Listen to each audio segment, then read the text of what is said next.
Halo semua, perkenalkan nama saya Fitria Hairina Damanik, biasanya dipanggil Miss Ririn. Saya adalah salah satu dosen di Prodi Binus Event and Travel Business. Secara sederhana, sebenarnya overtourism itu menunjukkan bahwa sebuah destinasi menerima jumlah wisatawan lebih besar daripada kapasitas atau daya dukungnya, sehingga masyarakatnya menjadi tidak nyaman dan juga wisatawannya menjadi tidak puas dengan pengalaman berwisatanya. Tetapi secara lebih kompleks, sebenarnya overtourism ini berbicara tentang ketidakseimbangan antara pertumbuhan pariwisata dengan kesejahteraan, dengan keberlanjutan sosial budaya, ketidakseimbangan antara pertumbuhan pariwisata dengan kapasitas lingkungan, dan juga ketidakseimbangan antara kebutuhan wisatawan dengan kualitas hidup masyarakat lokalnya.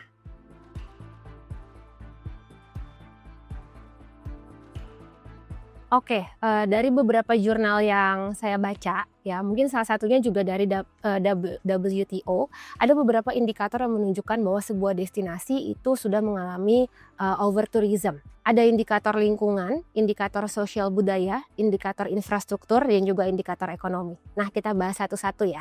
Pertama tadi dari indikator lingkungan. Kalau indikator lingkungan itu mungkin paling gampangnya kita lihat dari polusi udara, ya.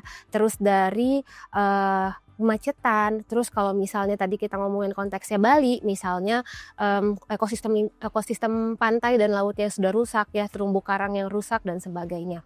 Dan krisis air bersih, itu salah satu indikator yang paling gampang untuk menunjukkan bahwa sebuah destinasi sudah overtourism. Terus yang berikutnya ada indikator sosial. Kalau indikator sosial ini biasanya kita bisa lihat dari adanya konflik antara masyarakat lokal dan juga wisatawan. Kok bisa sih ada konflik antara wisatawan dan masyarakat lokal ya? Masyarakat lokalnya bisa jadi terganggu. Mereka sudah mulai antagonis terhadap wisatawan yang datang. Nah, wisatawannya tidak terfilter ya. Kita banyak melihat misalnya di Bali beberapa kasus yang menunjukkan wisatawan melakukan hal yang tidak baik di tempat-tempat suci yang ada di Bali seperti itu. Nah, tadi ada juga indikator infrastruktur. Indikator infrastruktur kita bisa lihat misalnya bandara yang sangat penuh ya, jadi orang terlambat check-in dan sebagainya. Dan yang paling gampang dilihat adalah kemacetan ya. Kemacetan menyebabkan wisatawan jadi terlambat ke suatu destinasi atau terlambat ke bandara dan sebagainya ya. Lalu ada juga isu atau indikator ekonomi ya, kita bisa lihat dari masyarakat yang sangat dependent terhadap pariwisata. Kita udah mengalami 2019-2020 ketika terjadi COVID-19 ya, benar-benar pariwisata mati ya, nggak ada kegiatan. Nah, itu akan sangat berdampak. Nah, ini salah satu yang bisa menjadi indikator overtourism.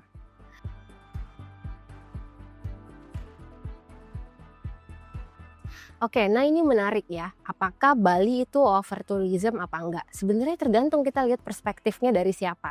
Kalau misalnya dari masyarakat lokal, dari wisatawan, mungkin dia bilang Bali itu overtourism. Tapi coba kalau dari pengusaha, makin overtourism makin happy dong, ya kan? Makin banyak penjualan yang akan dilakukan. So let's say Bali itu udah over capacity di beberapa bagian tempatnya dan juga di waktu tertentu. Misalnya akhir pekan, ya mungkin tempat-tempat tertentu relatif rata ya kalau di Bali gitu, overtourismnya gitu dalam konteks waktu. Nah, tapi kita bisa lihat nih, Bali mungkin over capacity di bagian tertentu seperti Bali Selatan, kayak Canggu, Kuta, Denpasar, Jimbaran, dan sebagainya lah. Nah, tapi kalau di di bagian lain seperti Bali Utara itu sebenarnya relatif lebih slow kepadatannya gitu. Terus tadi pertanyaan berikutnya adalah faktor-faktor apa aja yang menyebabkan ya. Sebenarnya Bali ini kan memang wajah international tourism Indonesia ya. Ada data yang menyebutkan bahwa Bali itu 40% dari pariwisata internasional Indonesia itu ada di Bali ya. Bayangkan 40% satu Bali berbanding dengan 37 provinsi lain di Indonesia ya. Artinya memang konsentrasinya itu banyak di Bali. Mungkin bisa jadi karena promosi yang masif tadi ya sebagai citra atau wajah pariwisata Indonesia. Terus promosi yang masif tetapi tidak dibarengi dengan regulasi dan controlling yang tepat ya. Tidak hanya sebenarnya dari pemerintah tapi juga dari berbagai stakeholder lain. Di pariwisata kita kenal ada istilah pentahelix ya, tidak hanya pemerintah tapi ada media, ada komunitas, ada swasta, ada akademisi ya, dan berbagai stakeholder lainnya. Jadi bukan hanya tentang controlling dan juga regulasi dari pemerintah tapi juga keterlibatan berbagai stakeholder lain.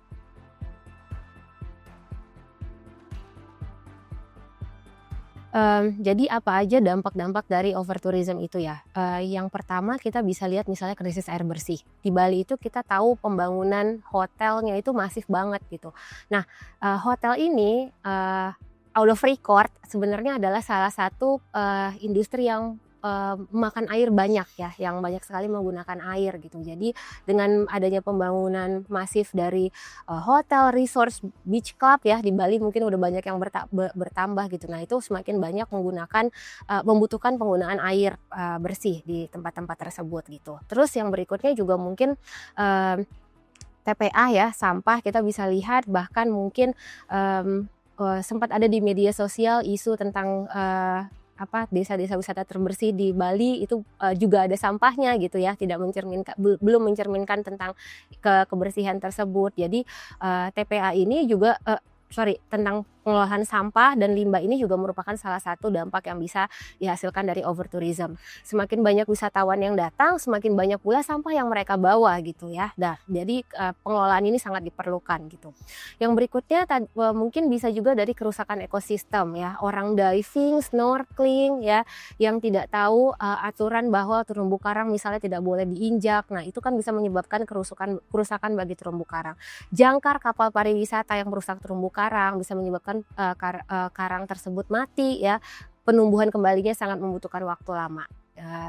Dan juga alih fungsi lahan hijau menjadi lahan terbangun ya, untuk memenuhi kebutuhan wisatawan tadi dibangun makin banyak infrastruktur, lahan hijaunya makin banyak yang tergerus ya. Jadi akhirnya bisa dibilang ada konversi lahan hijau yang disebabkan oleh pariwisata. Selain itu tentu yang kita udah tahu polusi udara ya. Pesawat salah satu yang berkontribusi terhadap polusi udara paling besar, sehingga semakin banyak flight yang datang ke Bali, semakin banyak wisatawan yang datang ke Bali juga menjadi salah satu sumber polusi selain dari transportasi darat maupun laut seperti itu.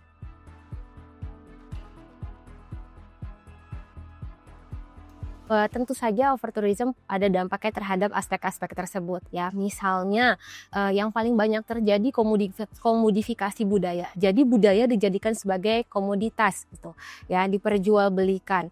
Termasuk misalnya ritual-ritual adat ataupun ritual-ritual keagamaan.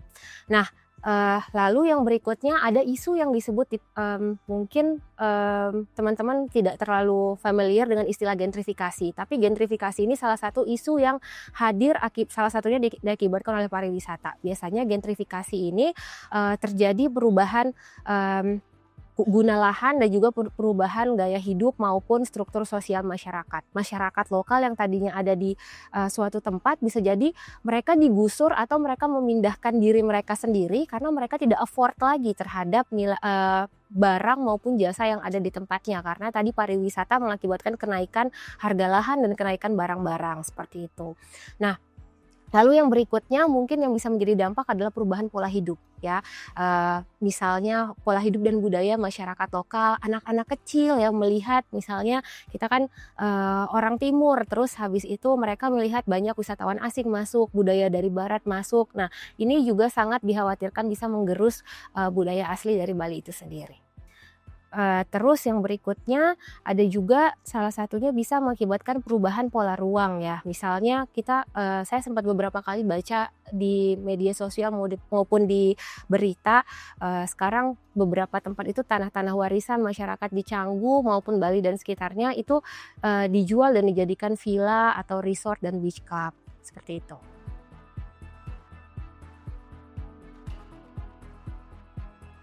Di Indonesia ya.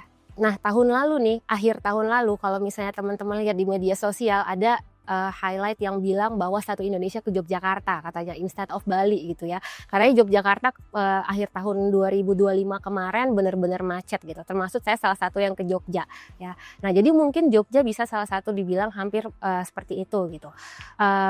Terus mungkin ada Gili Trawangan ya. Gili Trawangan juga cukup masif terutama di international tourismnya.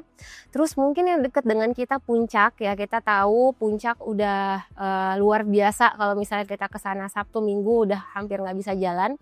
Nah, satu lagi yang agak dekat juga dari kita Lembang ya. Saya sendiri pernah ngerasain nyetir dari Dago ke Lembang itu 6 jam. Jadi bayangin biasanya satu jam aja udah sampai, tapi kalau misalnya di waktu peak season mereka kita bisa 6 jam nyetir.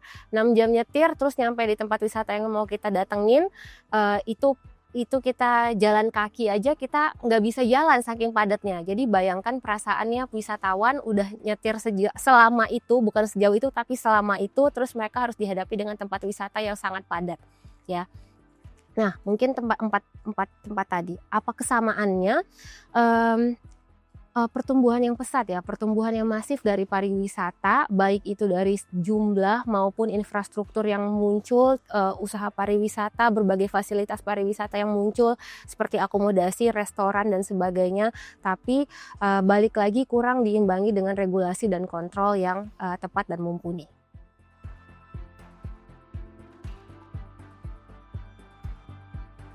Salah satu yang penting mungkin adalah kebijakan yang berlandaskan pada perhitungan kapasitas dan daya dukung ya, atau kalau istilahnya kita kenal dengan carrying capacity. Nah, salah satu contoh real adalah mahasiswa saya salah satunya semester kemarin skripsinya membahas tentang carrying capacity ya. Dia membahas tentang tidak Bali ya, tapi event, tapi kita bisa berkaca dari situ gitu ya. Event saya tidak sebutkan nama eventnya. Event ini cukup besar ya di kalangan komunitas tertentu. Nah, event besar ini tidak punya perhitungan carrying capacity gitu ya. Makanya banyak terjadi misalnya kayak pengunjungnya yang pingsan dan sebagainya gitu. Nah, itu kan karena over capacity. Nah, balik lagi tadi ke tentang pariwisata secara lebih luas. Nah, kebijakan ini perlu didasari dengan perhitungan kapasitas sehingga kita tahu kapan kita bisa lanjut, kapan kita harus stop dan cukup memanage wisatawan yang datang gitu, dan regulasi apa yang harus dilakukan untuk memanage wisatawan tersebut. Nah, ini beralih ke saran yang berikutnya, visitor management ya. Sekarang tadi istilah disebutkan ada berkelanjutan, ada smart dan segala macamnya ya. Visitor management yang menunjukkan bahwa kita sudah smart menggunakan teknologi dan sebagainya dan menjunjung konsep keberlanjutan. Nah, terus tadi juga saya sebutkan quality over quantity. Ya, sebenarnya kita udah mengusung itu gitu. Quality tourism itu awalnya udah cukup digaungkan di Indonesia. Sayangnya indikator keberhasilan pariwisata kita masih jumlah ya. Nah, kenapa nggak kualitas gitu? Instead of kita menampung banyak orang, mengundang banyak orang yang datang, tapi orangnya tidak terbatas, hanya pengeluarannya lebih banyak dan misalnya masa tinggalnya lebih banyak, bermanfaat buat masyarakat lokal dan juga nasional secara keseluruhan gitu. Jadi quality over quantity. Nah, yang berikutnya mungkin diversifikasi produk ya. Tadi desa wisata sebenarnya bisa menjadi salah satu opsi yang baik gitu ya. Desa wisata itu juga nggak cuma tersentral di Jawa ya. Kalau selama ini pembangunan bisa misalnya banyaknya di Jawa gitu. Tapi desa wisata di daerah lain juga banyak, di provinsi lain juga banyak. Kalau misalnya teman-teman melihat di websitenya Kementerian yang Jadesta itu, teman-teman bisa menemukan desa wisata di berbagai provinsi lain di Indonesia gitu, atau di pulau lain, tidak hanya di Jawa. Nah, desa wisata ini bisa menjadi produk-produk pariwisata baru dengan kekhasan mereka masing-masing gitu. Misalnya ada kopi atau misalnya ada kebudayaan tertentu ya, hal-hal seperti itu. Nah, ini bisa menjadi produk baru yang mengundang wisatawan dan memberikan manfaat kepada masyarakat lokal, tetapi juga mengurangi konsentrasi wisatawan di tempat-tempat ramai tadi yang sudah over tourism, sehingga manfaat pariwisata bisa dirasakan oleh secara merata di Indonesia gitu, tidak hanya terkonsentrasi di Bali ataupun tempat-tempat tertentu seperti itu.